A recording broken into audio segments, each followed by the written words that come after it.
नमस्कार दोस्तों, मैं doctor Ayush Jain, consultant laparoscopic and general surgeon.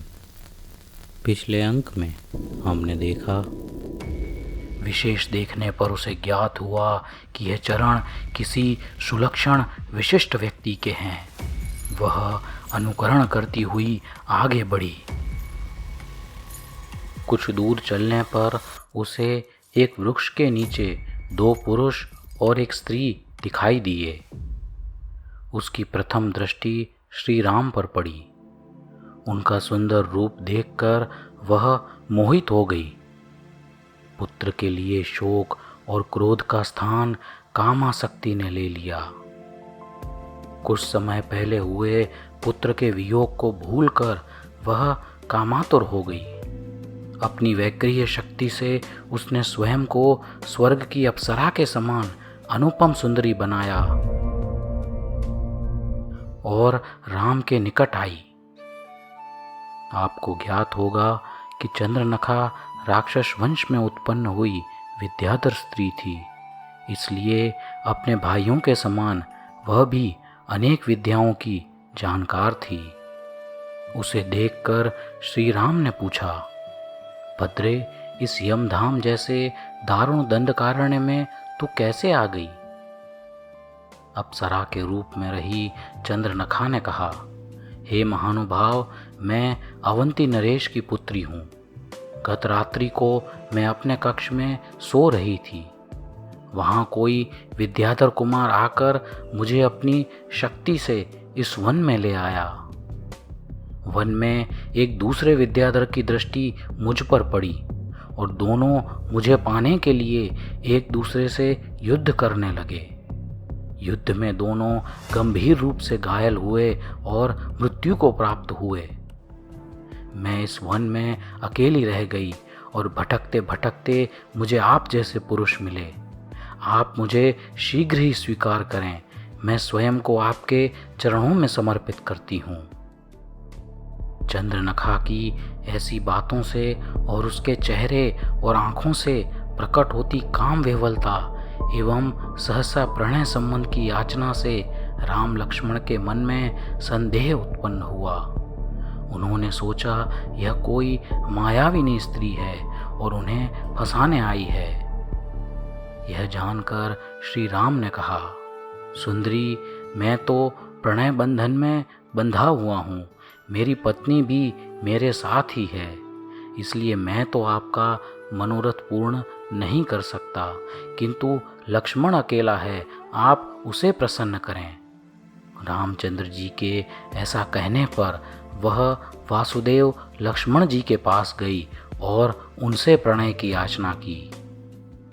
पर लक्ष्मण जी ने कहा, देवी, आप पहले मेरे ज्येष्ठ भ्राता के पास गई थीं, अर्थात आपके हृदय में श्री राम को स्थान मिल चुका है। इसलिए अब आप मेरे लिए पूज्य हैं। मैं आपके साथ प्रणय का विचार भी नहीं कर सकता। इस प्रकार दोनों ने उसका प्रेम प्रस्ताव बड़े विनय से ठुकरा दिया। यह घटना के पश्चात चंद्रनखा के मन में हताशा भर गई और उस हताशा में उसका हृदय पुनः पुत्र के शोक से भर गया। वह तड़पती हुई शीघ्र ही पाताल लंका पहुंची और अपने पति खरदूषण के पास जाकर विलाप करती हुई बोली, हे देव, मैं अभी वन में गई थी। मैंने देखा कि किसी दुष्ट ने हमारे पुत्र को मार डाला है। अपने पुत्र की मृत्यु के समाचार सुनकर खरदूषण को वज्राघात लगा। 12 वर्षों की तपस्या के पश्चात जिसके आने की आशा थी, उसके मृत्यु के समाचार। खरदूषण विषाद में डूब गया। चंद्रनखा ने रोते रोते आगे कहा, स्वामी, मैं अपने पुत्र का शव लिए विलाप कर रही थी। इतने में एक दुष्ट आया और उसने मुझे अपनी दोनों भुजाओं से जकड़कर अनर्थ करने की चेष्टा की। मेरे कई बार चिल्लाने पर भी वह नीच कुलोत्पन्न भूमि मनुष्य ने मुझे नहीं छोड़ा। इतना सब होते हुए भी किसी जन्मों के पुण्य प्रताप से मैं अपनी शील की रक्षा करती हुई यहाँ आई हूँ। 3 खंड का स्वामी रावण जिसका भाई है और आप जैसे वीर जिसके पति हैं, उसकी यह स्थिति।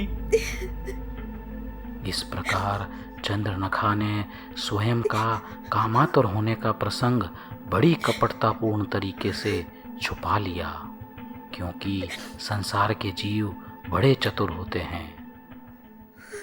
अपनी पत्नी के दीनतापूर्ण वचन सुनकर क्रोधाग्नि में जलते खरदूषण ने कहा, उन भूमि मनुष्यों का इतना साहस कि विद्याधरों की स्त्रियों पर दृष्टि डालें।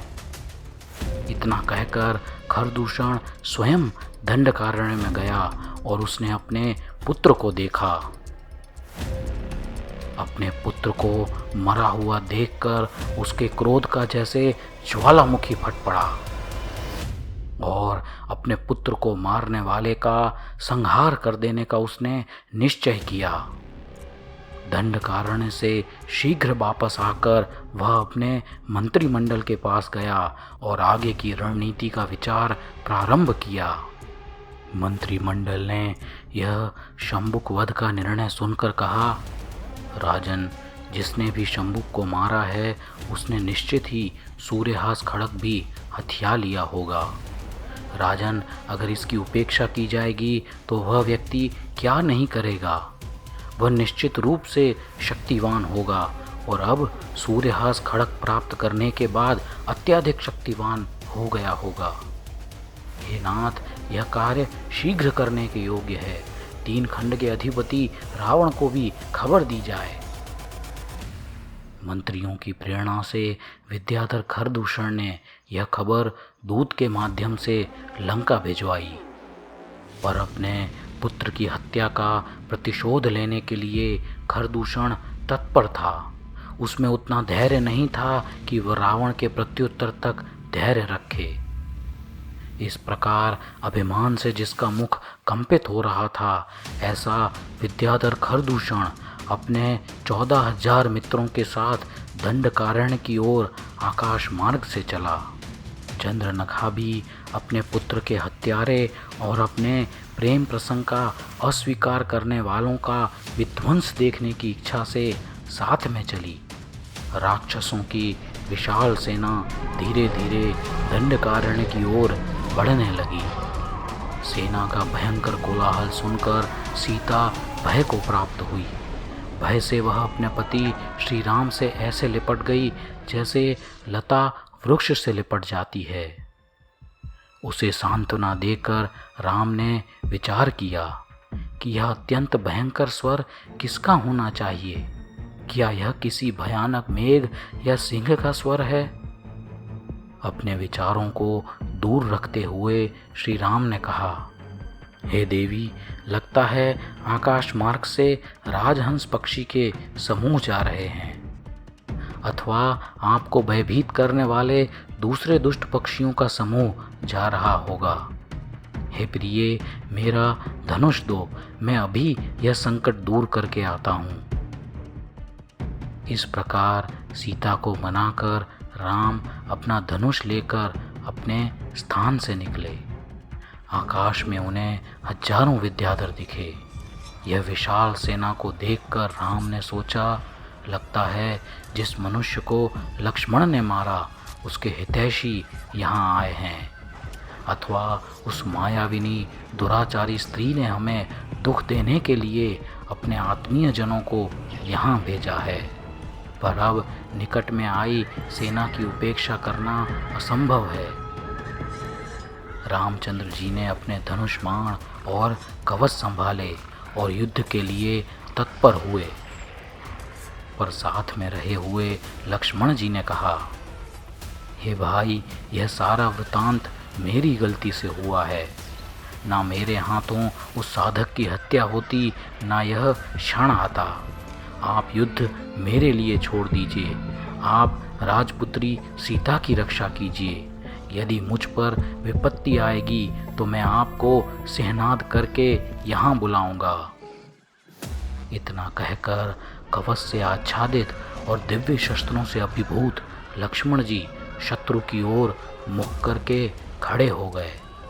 हालांकि राक्षस वंश के विद्याधरों के सामने एक भूमि मनुष्य की शक्ति कोई तुलना में नहीं थी, पर लक्ष्मण जी तो इक्ष्वाकु कुल में उत्पन्न हुए इस भूमि के 8वें वासुदेव थे। वह एक ही पूरी सेना के लिए पर्याप्त थे। अपनी विद्या से लक्ष्मण जी ने विद्याधरों के चलाए हुए सारे बाण रोक दिए और उनकी ओर वज्रमय बाण छोड़ने को वो तत्पर हुए। हजारों विद्याधर राक्षसों की सेना आकाश में एक गोल घेरे में उड़ती हुई लक्ष्मण वासुदेव पर बाण चला रही थी और भूमि पर सिंह समान पराक्रमी वासुदेव लक्ष्मण नीचे से ही आकाशगामिनी विद्याधरों पर बाण चला रहे थे। नीचे से ऊपर की ओर चलते बाण एक ही बार में योद्धा के वाहन और योद्धा दोनों को मार गिराते थे।